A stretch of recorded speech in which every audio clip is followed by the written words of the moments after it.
This just in now, less than 24 hours after Officer Darren Wilson quit the police department, Ferguson officials are sounding off on that resignation. The city's mayor saying that Wilson will not get a severance package. James Knowles says that the city and Wilson have severed ties and that Wilson will not receive any further pay. Well, Wilson's resignation and Monday's grand jury decision not to indict him in the shooting death of Michael Brown are only the beginning of the legal battles to come in Ferguson, Missouri. 2 Justice Department investigations are now ongoing, and a string of civil lawsuits are likely in the works.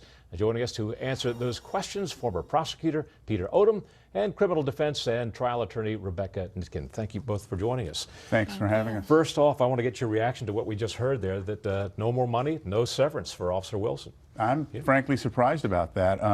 The grand jury exonerated him.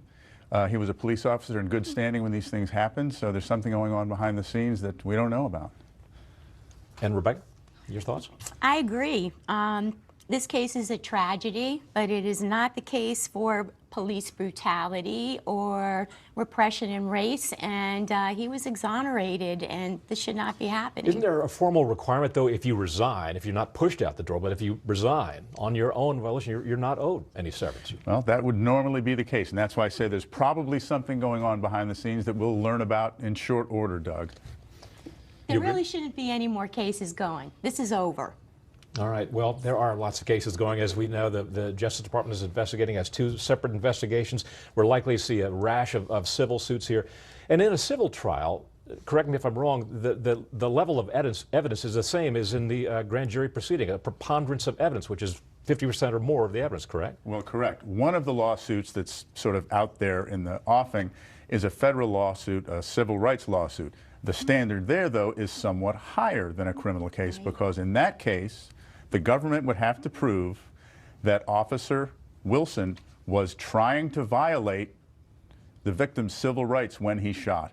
That's a standard that will never be met. There's lots of credible evidence that the officer was acting in self-defense. Even given the political pressure that's bearing down on this? That's not going to matter, because we couldn't even get 9 people out of 12 to show that he did anything wrong with the lowest burden there is. This whole case is premised on lies. All of the evidence was shown. They didn't hide anything. So the lies that we have were disputed with real evidence, and that's the problem when you get politics in here, you get the Al Sharptons in here, you get the president making comments beforehand, and you have Holder, the #1 law position in the entire country, saying, we want an indictment, and let me go stand next to the Browns. You can't do that. This is not a football game. You don't get to pick sides, and you don't get to say, this is what must happen. It's law. There's evidence. The grand jury looked at it. The whole world can look at it. They're not hiding it. We can say this all we want until the cows come home, but it's not going to change protesters' minds out there who have a preconceived notion of, police brutality, police over-aggressiveness. It is a perception, like it or not, which exists. It is a perception, and the protesters that are out there, these are people that have really deep-seated beliefs about racism in Ferguson and in the country in general.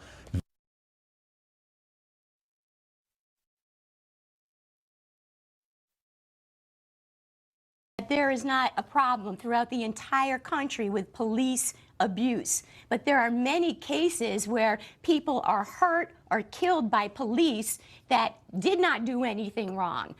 Many cases. The Nobel Prize-winning conservative/libertarian economist Milton Friedman, who is widely respected across all boundaries here, said back in the 1980s that a lot of this misperception of the police or anger against the police comes from the war on drugs. The kinds of raids we see where SWAT teams and militarized police departments are showing up on the scene. He said back in the 1980s, and I'm quoting here, if you were to legalize drugs, I know this is highly controversial, but this is a conservative speaking. He said, if you legalize drugs, quote, I see in America with half the number of prisons, half the number of prisoners, with 10,000 fewer homicides a year, an inner city where there's a chance for these poor people to live without being afraid for their lives. Certainly, sentencing disparities between blacks and whites in drug cases have really raised the consciousness that, our legal system has a racist component to it. But I don't see this case as having its heart there. I see this case as, 92% of the police officers in Ferguson are white and 75% of the city is black. And is there the any- city government is almost all white in a majority black city. There's a lot of racial tension that has boiled over in the wake of a shooting. Now, this is a shooting that is, the grand jury has said, is justified. Nonetheless, it has just made the racial Rebecca, tensions boil over. I'll let you finish up on this note. Is there any evidence that you see lower crime rates, that you see lower animosity between police and the citizenry in those places where the police departments are headed up by African Americans? I see a problem with police no matter what, everywhere. And what you just said about the drugs, 100% correct. They pull over 4 kids in a car, take them all out of the car, search them all illegally. The SWAT's going into homes throughout the entire country. Doesn't matter if you're accountants or doctors, your kid sold pot.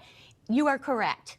It has to change throughout the entire country. I have many cases, white, Asian, Japanese, Latino. They are destroying the fabric of this country with brutality. Peter, I'm going to let you respond to that. Wrong 5 seconds. case. We're way over Wrong time. Case. This is but the real wrong quick. case. I have worked with police my whole career, and I respectfully disagree with my learned colleague. I think 99% of police officers are people who go into the job to do the right thing. Former prosecutor Peter Odom and criminal defense and trial attorney Rebecca Nitkin, thank you very much. We really appreciate it. Very spirited discussion. Thank you, Doug. Nice seeing you, Doug.